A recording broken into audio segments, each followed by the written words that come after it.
Welcome to yet another episode of the Tingz podcast. I'm excited about this episode because I get to talk about the land of my life. You know how people say the love of my life? Well, the land of my life, the Turks and Caicos Islands. So I finally touched down for the holidays after a 2-year hiatus thanks to Rona and all her viruses. But prior to December of 2021, I hadn't been home since November of 2019 when Uber Soca Cruise held their Juve in Grand Turk, which is our nation's capital. Now, y'all know that traveling pre-panorama or pandemic was already annoying AF. And things have certainly gotten doubly frustrating with the family of variants being produced by COVID-19. Now, there had and have been a number of people sliding in my DMs asking me for details about Turks and Caicos and the requirements that are in place for Rona. And now that I have firsthand experience after my holiday travels home, I can successfully report back and give y'all the 411. I'm going to put this disclaimer out there, though, that all of the upcoming information holds true as of December 29th, 2021. This means that if you intend to go, please check the website prior to travel to see what has changed, as there are constant modifications. I know that meetings are afoot to talk about this stuff now, to talk about making more changes as the Omicron variant makes more and more waves throughout the world. I will say that my homegirl Juju and her sister Oby also visited around the same time, but they stayed in Provo, which is the tourist hotspot for Turks and Caicos, or Providenciales is the official name. I, however, took an extra flight and headed to Grand Turk, which is where my family, for the most part, reside. That's where we were from before everybody kind of moved off and went to Provo, right? So I sent some survey questions to Juju and Oby after their trip. So you are going to be hearing some of their quotes throughout the episode via my voice, just so you can have some additional perspectives. All right. So let's get into it. The requirements. If you aren't vaccinated, you need not worry about visiting the Turks and Caicos because it's team vax only. The country is approximately 80% vaccinated with very low COVID-19 cases compared to other destinations. And please, I beg, adhere to my country's requirements. Please, again, we do not have the manpower nor the facilities to handle a serious Rona outbreak on these little islands. So do not be that person with a fake vaccination card. Anyway, so there's no shocker here, but providing a negative COVID-19 test result is mandatory. Like many places, aside from the United States, this test must be taken within 3 days of travel to the islands. They are accepting PCRs. They are accepting rapid molecular tests as well. Antigen tests, not so much. But anyway, so the unique item that the Turks and Caicos government is requiring is proof of travel insurance or proof from your personal insurance plan that should you contract COVID-19 while in the beautiful islands of the Turks and Caicos, your insurance will cover all of your medical expenses, lodging, Medivac services, and anything else that comes with such emergencies.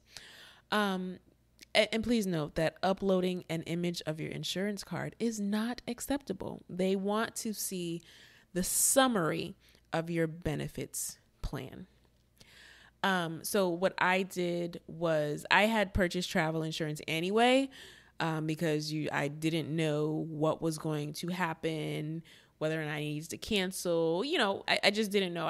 In these days and times, and actually even before the pandemic, I always purchased travel insurance depending on the destination, how much I had invested in it, things like that. So all of these items need to be uploaded to the TCI Assured program, which can be found online at turksandcaicostourism.com. And as soon as you get to the page, there's going to be a couple pop-up boxes that you have to read and approve. And the last box will provide you with 2 options to either begin your application process or review the FAQ page. You can start your application process 3 days before you travel, and you are guaranteed a response at least 24 hours before your travel day. I received mine in a couple of hours, and Juju received hers within 24 hours. Normally, I would encourage people to use a laptop or a PC to complete these types of forms. However, through my own frustrating experience, I found that filling out and uploading the information from my phone happened to be the most convenient. At the time of my initial attempts, there was a glitch in their system that would not allow me to upload my documents, even though they were in the acceptable formats listed on the site. I tried JPG, I tried PNG, I tried PDF, and none of them were working. So a tip that I have for you is that if you try to upload a document to the portal and it tells you that the file size is too big and you're doing it from your phone, just take a screenshot of that item and then try again, and it should do the trick. That's what worked for me.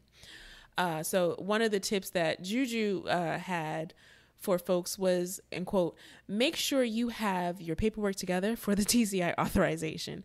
They won't even let you get a boarding pass if you don't have the required items. So make sure you have your things together, end quote. Thanks, Juju.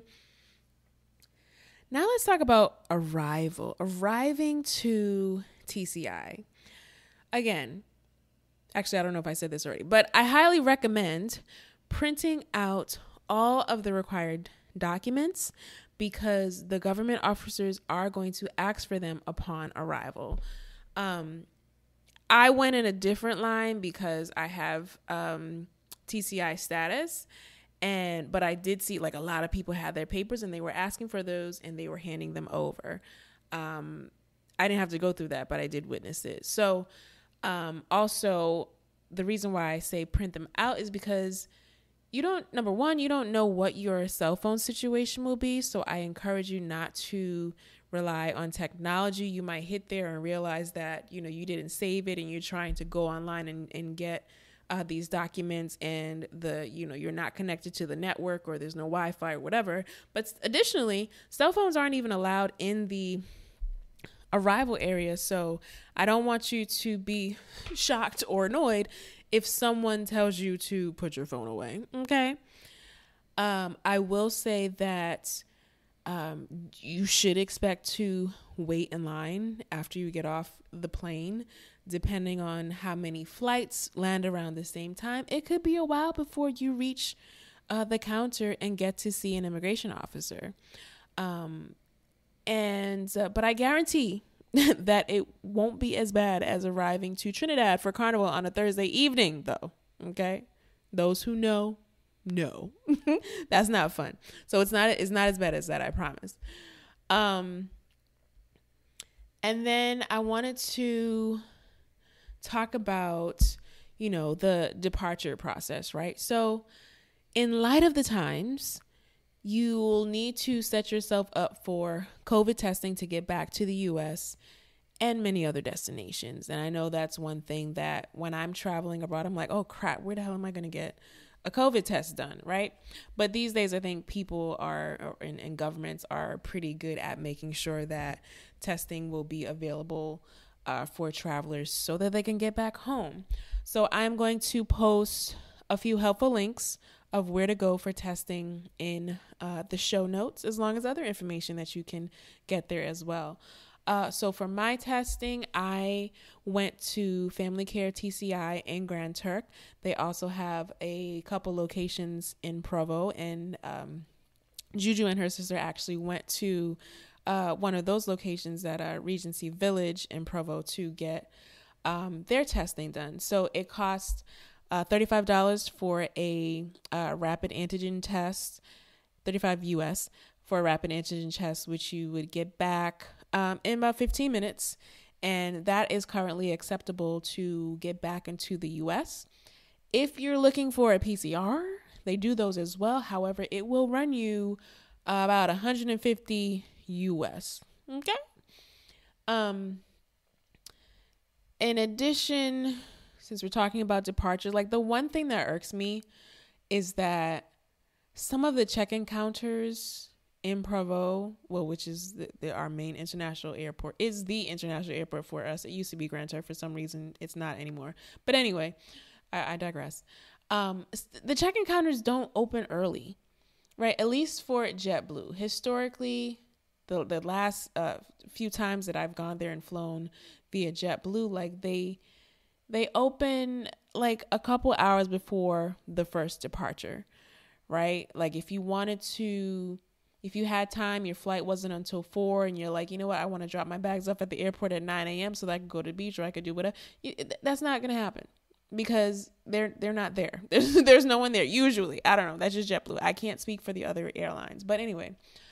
But these days, airlines are telling us to check in 3 hours before, which meant that if my flight was at 3:30, a 12:30 p.m. check-in would have been appropriate for me. However, they decided to open the ticket counter around 1:15, 1:30. Like I was prepped for that, but visitors may not be ready. So I'm just kind of telling you. So thankfully, I was able to grab my last portion, a crack conch, from the airport diner while I waited for them to open up, and I had a view so that I could see when the counter actually opened up. But anyway, the counter opened, the process went smoothly, and it should go smoothly for you so long as you have your negative test results and any requirement documents that are required by your airline. I will say that depending on which day your flight is, the airport lines for security and for check-in or whatever, like they can be overwhelming. If possible, I recommend leaving midweek because just weekend flights, the airport, it look crazy, but so just my 2 cents, right? And I wanted to close out, and there will be additional information coming, but I wanted to just talk about Grand Turk for a minute. And one of the things that Juju and her sister shared was that, they found it, they love the beach. Like that was a thing that really, that was like their favorite thing about being there was the beach, the crystal clear blue water. However, it was tough for them to find, a space on the beach, right? Because it was so packed. Granted, I do think that, yes, that has to do with the time of travel. I think, December is a popular month for people to get away. Kids are out of school. People are on vacation, et cetera, et cetera. But even on in other occasions, that still may be the case where you'll find a lot of people just out on the beach. But I will say that if you are, this is my shameless plug for Grand Turk, but if you're truly just looking to get away, to be at peace and be away from other humans, I do encourage you to invest in the 20-minute flight to Grand Turk. That will be about $60 one way. The planes can't be small. You can get a small one, and they call the big plane the 24-seater or the 20-something seater is the big plane, right? So the smaller plane, there might be 8 people on there or 6 or something like that. But anyway, I encourage you to check it out. Our little island is not much, but the serenity and the solitude is there with no concerns about crowded beaches, because I guarantee you'll likely be the only one or ones there, depending on who you're with. I will say that there aren't nearly as many places to dine, but if you ask me beforehand, or if you get there and you inquire with a few locals, they are going to point you in the right directions. Many of the restaurants in Grand Turk are in the cut. They're hole in a wall type places that you probably wouldn't even recognize, right? It's one of those places where we'll say stuff like, "Come selling chicken today," or like, "The cruise shipping today." And the key with that is, if there's a cruise shipping, then you're set, because most of the businesses are going to be up and running to make those coins. Okay. Even if you're not sure if there's a cruise ship in, depending on your location, all you may have to do is look down the road to see if you see the tail of the ship in the distance. The island is that small. Okay. And it has a real like local vibe. The pace is super duper slow. And there's no worries about speeding cars forcing you off the road. You will, however, have to be cautious of our precious donkeys, potcakes, and goats, though. But all in all, it's super easy to get around Grand Turk. So again, if you have the time, if you have the additional funds to do so, and you really want that solitude and that me time, and not having to see a whole bunch of other tourists every single time you turn around, it's your place to go. There are also other islands. I can't speak to them because I've never been on them for more. Some of them I haven't been to at all, but the others, like, I haven't been to for an overnight stay or anything like that, so I can't share there. But Turks and Caicos is a group of islands. It's not just one or two places. Like, there are multiple inhabited islands that you can visit. So anyway, I want to touch base on a couple of things that Juju and her sister said. So just a couple of tidbits about Juju and Oby's travels, right? So they booked their trip around October. I think her sister actually booked less than 2 weeks before she left. Juju flew JetBlue. Her sister flew on American for one leg and JetBlue on the other. Juju stayed for 7 days. Her sister stayed for 5. And they stayed in an Airbnb. They did have like a hotel in mind, but because of the late booking, they ended up going with an Airbnb. They actually had to stay in 2 Airbnbs because of the lack of availability for the spaces. Now, to my surprise, Juju rented a whole vehicle, which I was just like, oh, word, this is what we're doing. And I asked her how her experience was, and she was just like, she booked through Sixt based off of someone else's recommendations, and she also heard that the taxis were very pricey, which they probably are. I honestly have no idea, because I either take a family member's car and go about my business, or I'm in Grand Turk. But she said that they were excuse me, very nice, very accommodating. And as far as driving, she didn't have an issue driving. She stayed in the slow lane. And I will say that, the Provo drivers tend to be, a little aggressive at times. And there can be a number of accidents on the quote unquote highway.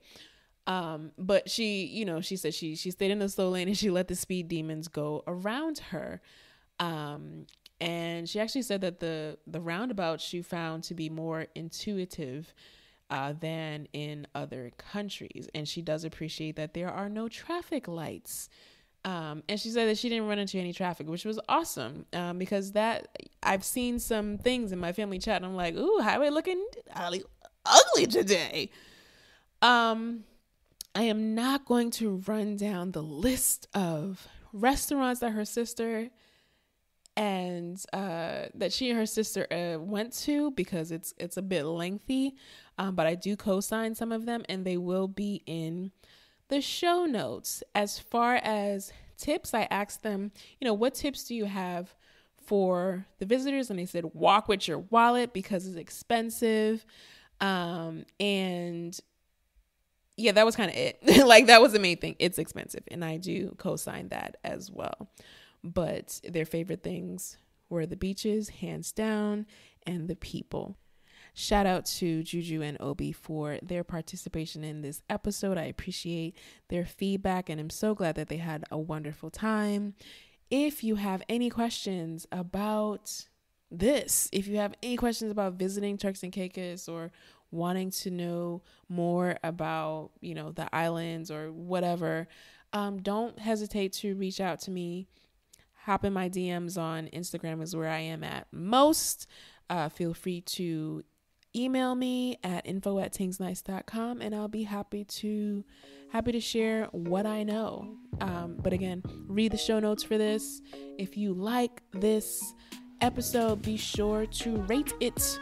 You can now rate it on Spotify and Apple Music. Spotify is new. Apple has been doing this. So if you want to go ahead and give your girl a couple good stars, that'd be awesome. I hope you found this helpful. Again, I'm here if you need me. Holler!